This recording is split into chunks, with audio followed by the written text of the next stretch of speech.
How's it going, guys? So today I'm going to be setting up a brand new enclosure for my beautiful little Western Blue Tongues. This is going to be their permanent enclosure now that they've been here a while and I'm happy with their health.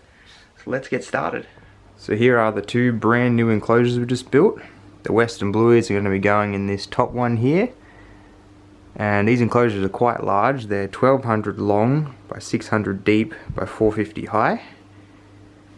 And we made these out of wood, so they'll hold in heat really well. All the walls and stuff have been hit with pond sealer, so that'll keep out any moisture. Got some light fittings in there, sliding doors, and it's just going to be a great home for the blue tongues to live out most of their life in. I decided to paint the walls and top this blue colour because I really like the look of that. I've seen other enclosure setups that have this sort of look, and once everything's in there and it's set up, it looks like it's a background of, you know, just blue skies all behind the animals. So hopefully that look pays off once we're finished setting it up. So another tip before you put animals in a new enclosure is just check out your temperatures, see how they are. Make sure they're suited for the animals. You might need to adjust your light wattages or the height of your lights and just the setup in general. But yeah, once that's all good, then you can start getting into the setup.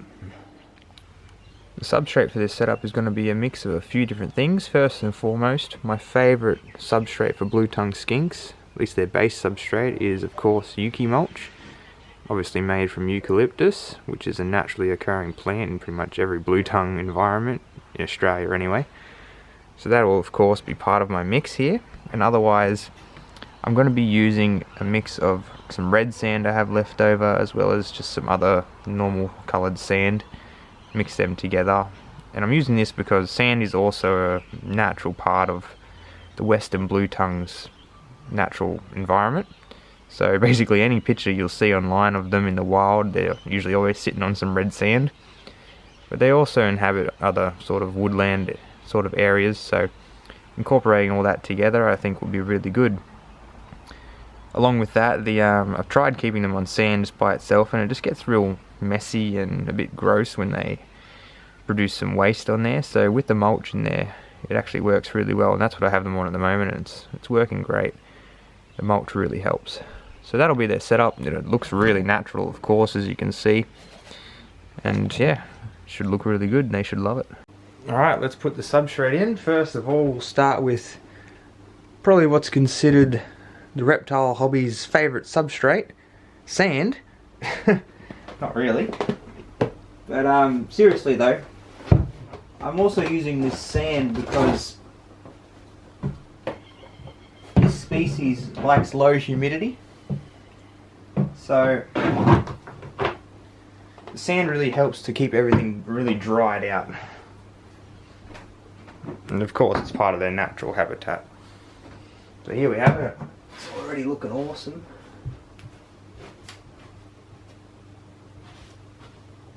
Sand's in. It looks awesome already. You could see how this enclosure would just work for a really cool arid setup. Just a blue background on that red sand. I just love the look of it. The sand over this side is a bit more dull coloured because I sort of ran out of red sand, but it's alright, there's going to be hides and stuff over that area anyway. So yeah, on to the yuki mulch.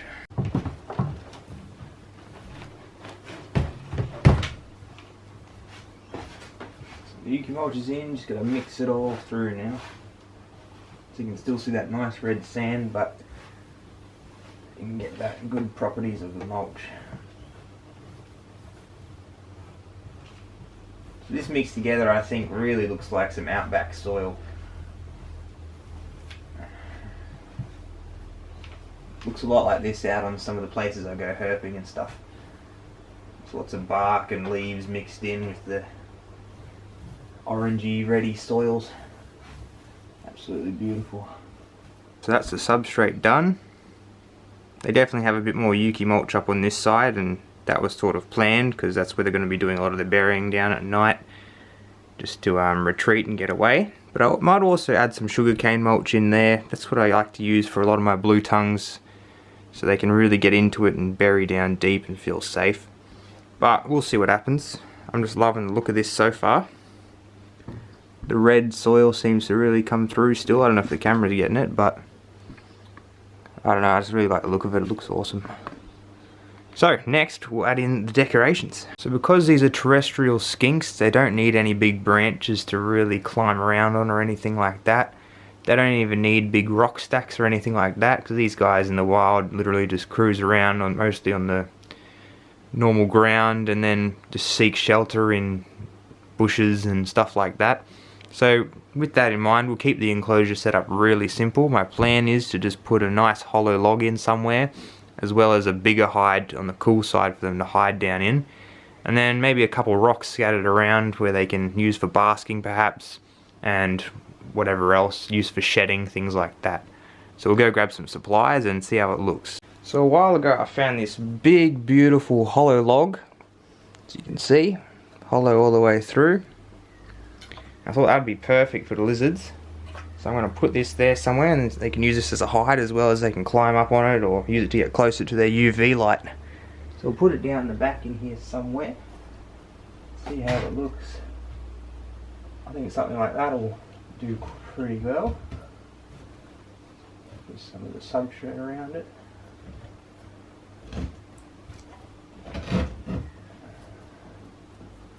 I think that's pretty cool. Next, of course, lizards always like to have some rocks. This is for many reasons. This will work with helping to grind down their nails so the nails aren't as long, as well as they like rubbing against it when they're shedding their scales and stuff like that. As well as it holds heat a lot longer if it's under the hot spot. Once the lights are off, it'll retain that heat. So animals really like that. So we'll put that under here. Remove some of that substrate. Put it down in here like that. So because blue tongues spend a lot of their life hiding away, I'm going to give them this little hide from their previous setup. This nice little wooden hide, and what I'm going to do is cover it in a bunch of gum leaves to really hide it away and make it look more natural. To just make it look like they're hiding in a big bunch of leaves or a bush or something like that. So that'll go there, and they'll probably use that to sleep in at night. So I've covered it in a bit of substrate to hide it a bit more, and we'll see how the gum leaves look on top of it to just hide it a bit. I think that's pretty cool. Something like that. Just to cover it over the top like that to sort of hide it a bit. I think that's pretty cool. And then last but not least, we'll add in some environmental enrichment in the form of some fake plants. This is really good for the animals because, you know, it gives them something different to investigate, some different colours to stimulate their visual senses, as well as something else they can climb in and, you know, explore. So we'll chuck a few of these around and that'll be about it. So there we have it. Got some plants in there, fake plant up that side, and this is actually a real plant that I cut off, which I'm just going to let dry out in here. It's just a sort of grassy plant, stuff you'd see out in their natural habitat. That's just there, propped up with that rock. That's there, and they got their hides, rock, and the only thing now is to get the lizards in. So here we have the little beauties. These guys are doing absolutely awesome since I got them. This one here is coming up for his first shed with me. This one's a bit smaller, doesn't eat as much as the other one, but I do think they're a pair, so that'll be really cool. Yeah, he's doing good, and then this one, the big one, so beautiful, just finished a shed. Got a big belly there, and the beautiful white's really coming through on top. It's also got an orange tinge to its back, so they're just doing absolutely awesome. I've been putting them out in the sun a lot lately because I've heard that putting them out in the sun really keeps those nice white colours on top. So that's why I'm going to hopefully put another Arcadia T5 in the top of these enclosures to also give them some better UV. But yeah, that's them. Let's chuck them in and see how they like the new setup.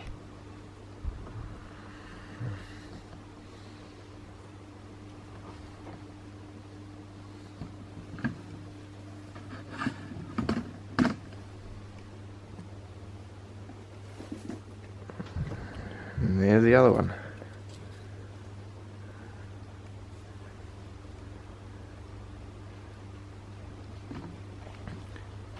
So I'm just going to leave them alone, let them explore and see how they like it. They're already using that hollow log, which is awesome. They should absolutely love it in here.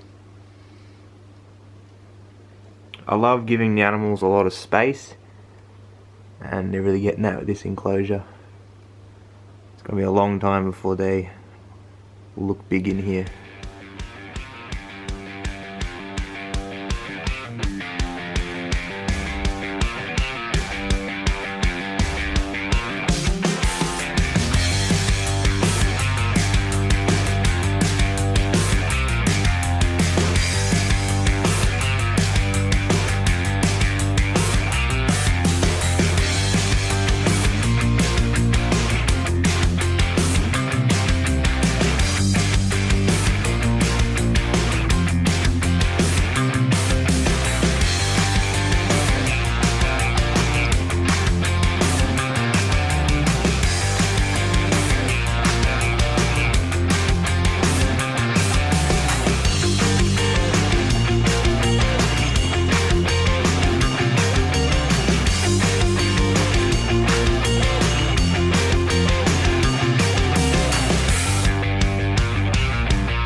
So thanks for watching, guys. I hope you enjoyed seeing me set up this brand new enclosure for these stunning little blue tongues. Can't wait to see what the future holds for these guys. They should do really well in here. Make sure you subscribe if you want to see more videos on more reptiles. Leave any comments below and I'll see you next time.